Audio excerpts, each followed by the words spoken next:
السلام عليكم اصدقائي الاعزاء، عاملين ايه؟ يوم جديد مع حضراتكم. بكون سعيد لما اكون موجود معاكم واشوف تعليقاتكم الجميله وبرد عليها سواء كانت بالسلب او بالايجاب. واتكلمنا في الفيديو اللي فات وختمنا كلامنا عن السفاله وعن قله الادب اللي انت ممكن تكون بتمارس حياتك بيها، يعني مش هو ده الحل.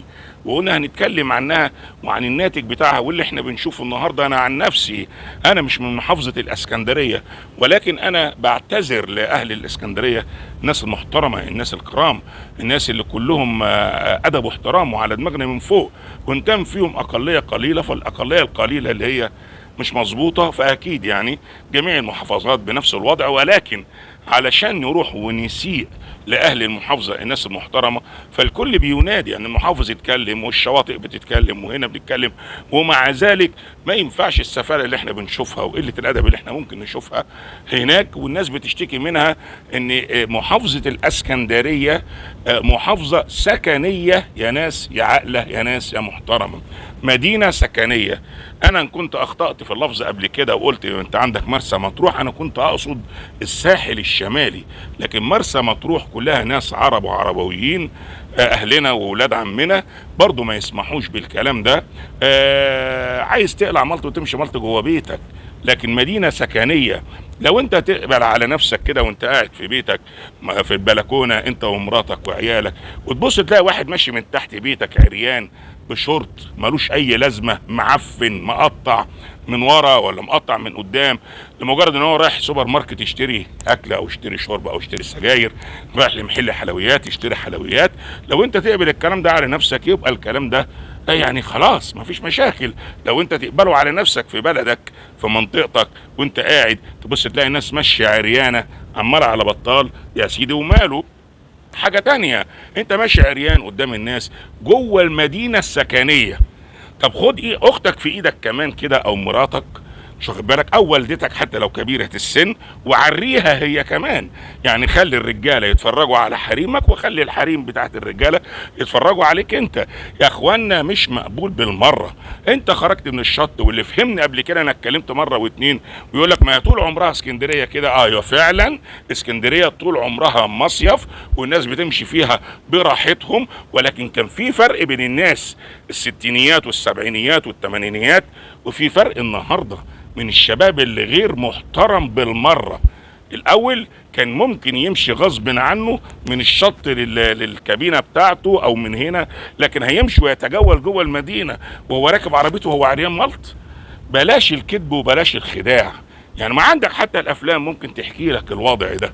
كان بيخرج يحط البورنوس على جسمه، يحط الفوطه على جسمه، يحط البشكير على جسمه لغايه ما يقعد تحت الشمسيه، وبعد كده خلص بياخد الدش بتاعه لو فيه دش وبيلبس لبسه وبياخد بعضه وبيتوكل على الله.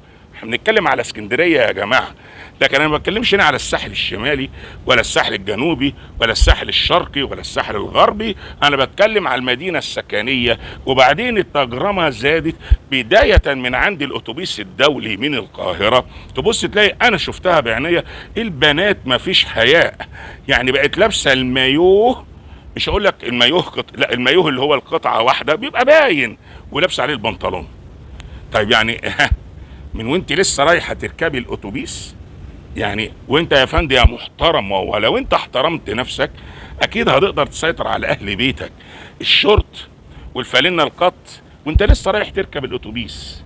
طب انت بدأت المصيف من القاهرة، يعني هو ده يمشي الكلام ده؟ هتقول لي الشورت تحت الركبة بشبر، انت حر. انا بتكلم على اللي فوق الركبه، على اللي مش مسموح بيه، على اللي مش مقبول. لما تبقى انت ماشي انت ومراتك في عربيتك او رايح تركب اتوبيس هيئه نقل عام او ميكروباص وتشوفوا المناظر المسيئه دي، هو البنات ما بقاش في عندهم حياء والرجاله ما بقاش في عندهم نخوه؟ هم دول اللي انا اتكلمت عليهم في الفيديو اللي فات، هم دول اللي بيخشوا دايما على التعليقات ويشتموا الناس عمال على بطال، لان انت سافل وقليل الادب ومش محترم، فانت مش قادر تربي اسرتك، مش قادر تقومها، مش قادر تقول ان هنا في نخوه وان هنا في حياء.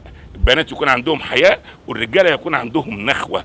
لكن نقول ايه؟ ما في فنان طلع بيدافع عن بنته اللي كانت في حمام السباحه مع اصدقائها في دبي، بالمايو وبتلعب معاهم جوه حمام السباحه، وبيقول لك بنت عندها 36 سنه، يعني ما هياش صغيره علشان نقومها، وبيدافع عنها لما حلقت شعرها ولما النهارده بقت هي كمان.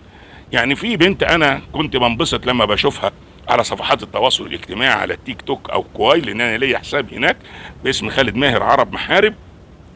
البنت فوجئت بيها حلقه شعرها، اهي الصوره اهي، حلقه شعرها بالمكنه. ليه؟ لان ما كانش فيه حساب للفنانه المطربه الاولانيه اللي قالوا عليها اصل ادمنت والحاله النفسيه. مال الحاله النفسيه والشعر؟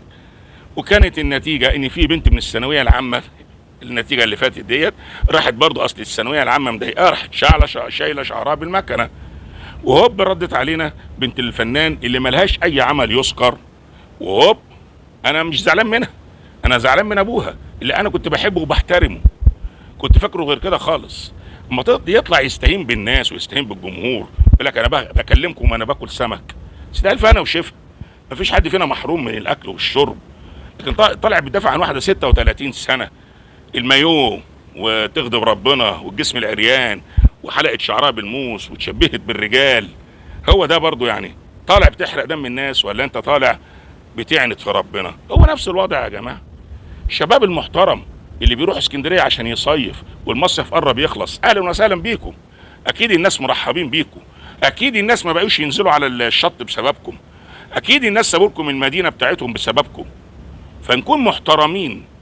خلصت البحر بتاعك وطلعت، هتاخد دش مش هتاخد دش، هتتنشف مش هتتنشف، البس حاجه محترمه، تيشيرت نص كم، بنطلون او بنطلون تحت الركبه مقبولين، واطلع تجول في المدينه وتفسح وسط اهلك واخواتك، اشتري حلوياتك واشتري حاجاتك. لكن علشان تخرجوا بالمنظر ده والصوره اللي انتوا شايفينها وتتجولوا، انتوا كده شمامين مش مصيفين. فنحترم نفسنا. واللي هيقول لك زمان، لا زمان غير دلوقتي. زمان كان في ادب واحترام، وكانت البنت بتخرج بالميكرو جيب والميني جيب، ما كانش فيه اللي بيعاكسها ويقل ادبه عليها ويتحرش بيها ويخطفها ويغتصبها، الا اذا كانت الحاجه بمزاجها هي عاوزه خير وبركه، مش عايزه خلاص، بالادب وبالاحترام. فيا اخوانا نتقي ربنا شويه، اتفرج على موضوع هادف، خليك محترم في تعليقك، علم نفسك الاحترام عشان تقدر تعلم اهل بيتك الاحترام.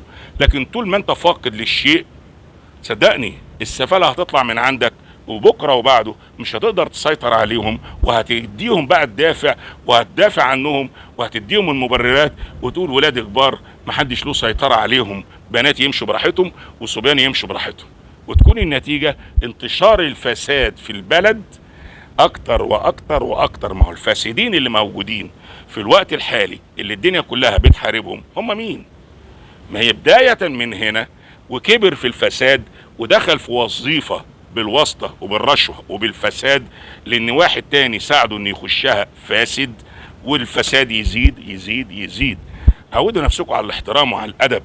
اسكندرية مدينة سكنية مش مصيف فقط. خرجت من البحر البس هدومك وتجول، اللي بتقبله على نفسك اقبله على الناس. ما تخليش الناس تبقى قافله بلكوناتها وشبابيكها من المناظر الوسخه اللي بتشوفها في الشوارع. شكرا جزيلا لحضراتكم، السلام عليكم.